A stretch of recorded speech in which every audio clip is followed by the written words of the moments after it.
as a Yemenite Jew, I can tell you that the name itself is not the devil, is not a pagan idol, is not the moon god, as evangelical Christians have been propagating for decades. This is a very, very sick cult, by the way, and their idiocy is quite redundant.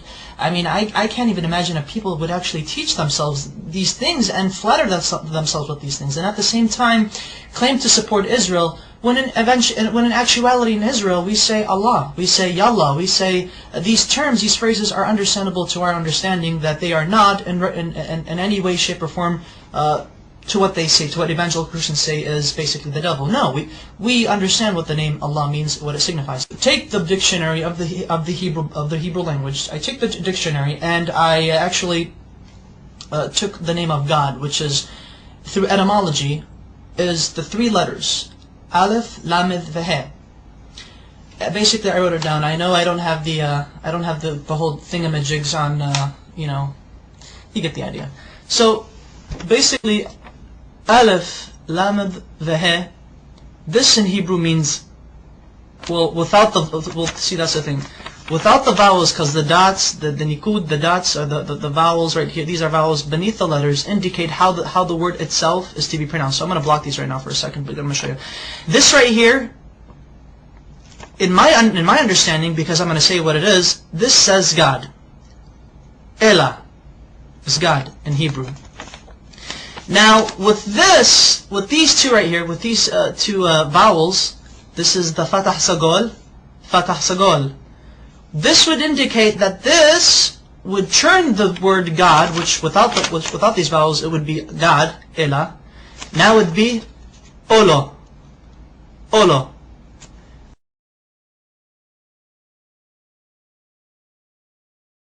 Olo means a curse, an oath, or a covenant.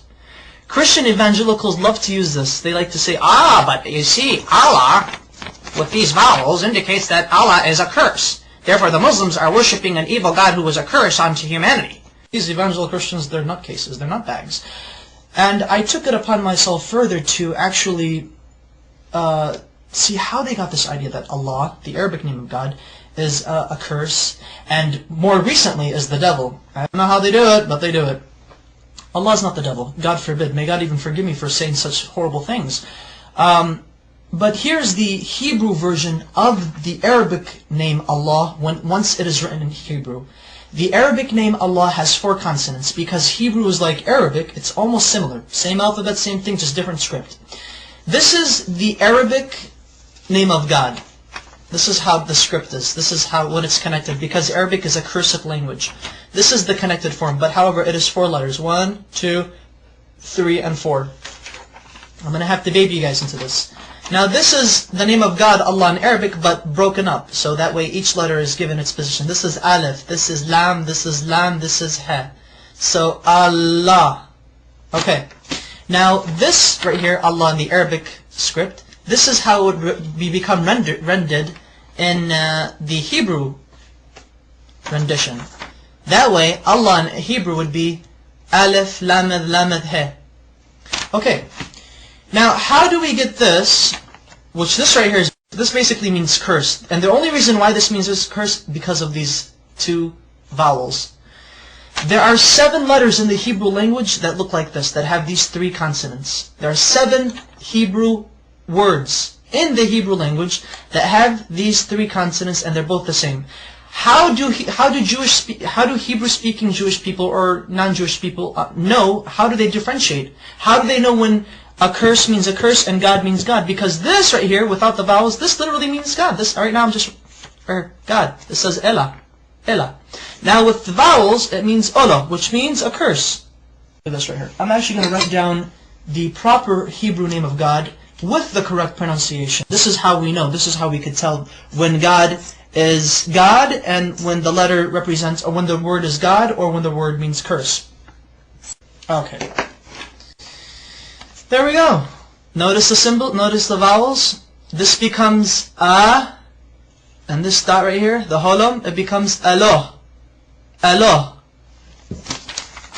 Olo, and Alo.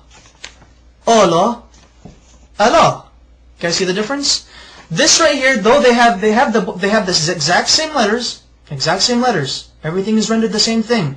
However, the use of vowels in the Hebrew language allows us to make distinctions between the understandings of what the words mean, what they imply. This may mean curse, but this at the same time may mean God. Okay, that's fine.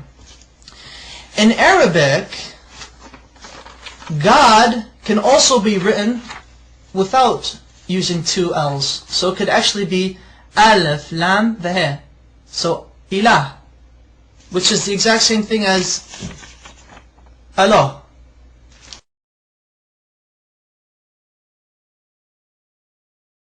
Their understanding of how they approach God is exquisitely the same.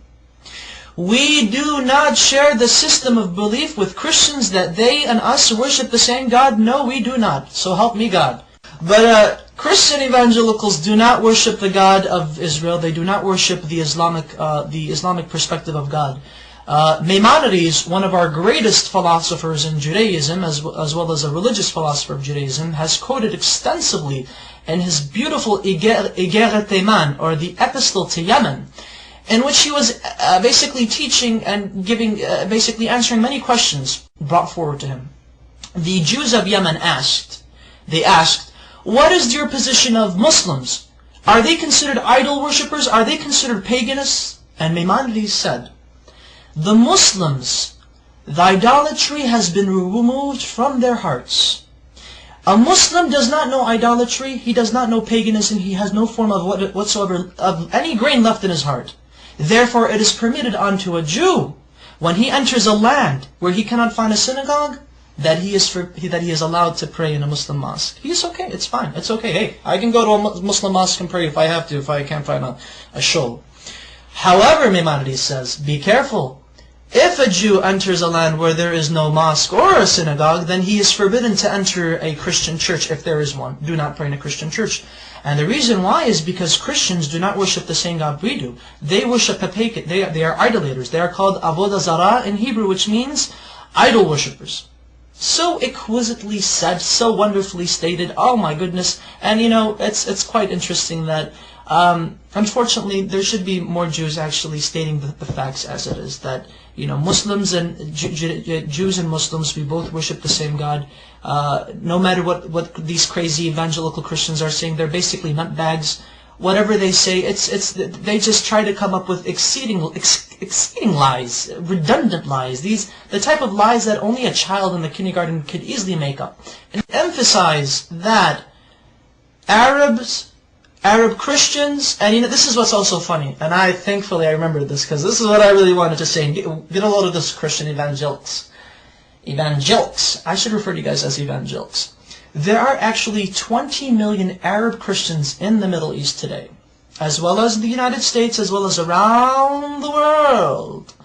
And Arab Christians and their religious services, and their Sunday services, and Mass, or whatever God frickin' services they have, Arab Christians refer in the Arabic Bible, the Arabic translation of the Bible, they say Allah in reference to God.